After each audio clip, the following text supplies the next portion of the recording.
नमस्कार मित्रांनो, स्वागत आहे तुमच्या आजच्या व्हिडिओमध्ये. तर रेशन कार्डची जर अजूनपर्यंत तुम्ही के-वाय-सी केली नसेल तर ती लवकरात लवकर करा. कारण की जर तुम्ही तुमच्या रेशन कार्डची के-वाय-सी जर नाही केली, तुमच्या पूर्ण फॅमिलीमध्ये सर्वांची जेवढ्यांची लोकांची रेशन कार्डमध्ये नावं आहे त्यांची के-वाय-सी करणं खूप अति आवश्यक आहे. तर जर अजूनपर्यंत केली नसेल तर लवकरात लवकर करा. ती कशी करायची आहे त्याची एक ऑनलाईन प्रोसेस पण मी सांगणार आहे आणि ऑफलाईन प्रोसेस पण मी तुम्हाला सांगणार आहे. तर पहिले ऑफलाईन प्रोसेस सांगून देतो, लक्षपूर्वक आहे का. सर्वात अगोदर तुम्हाला ही के-वाय-सी करण्यासाठी तुमच्या रेशन कार्ड सेंटरवर जायचं आहे, जिथं म्हणजे तुम्हाला रेशन मिळतं तिथं जायचं आहे. तिथं पण तुमची के-वाय-सी केली जाईल एका मशीनद्वारे.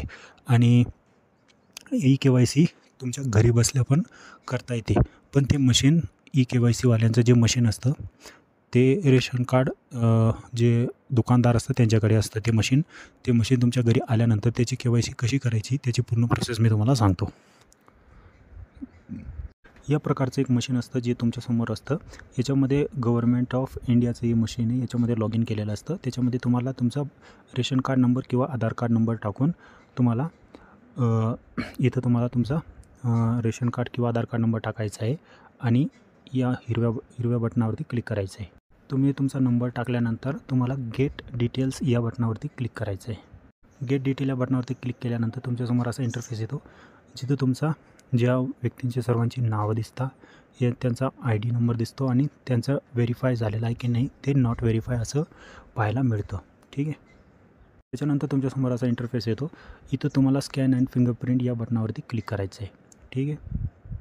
स्कॅन अँड फिंगरप्रिंट बटनावरती क्लिक केल्यानंतर तुमच्यासमोर असा इंटरफेस येतो, जिथं त्या महिलेचं नाव किंवा त्या व्यक्तीचं नाव आणि आधार ऑथेंटिकेशन या बटनावरती तुम्हाला क्लिक करायचं आहे.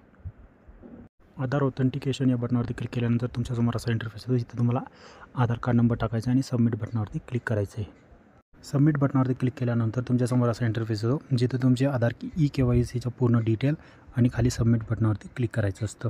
सबमिट बटनावरती क्लिक केल्यानंतर तुमच्यासमोर जे तुमचे फिंगरप्रिंट आहे ते स्कॅन करण्यासाठी एक ऑप्शन ओपन होऊन जातो.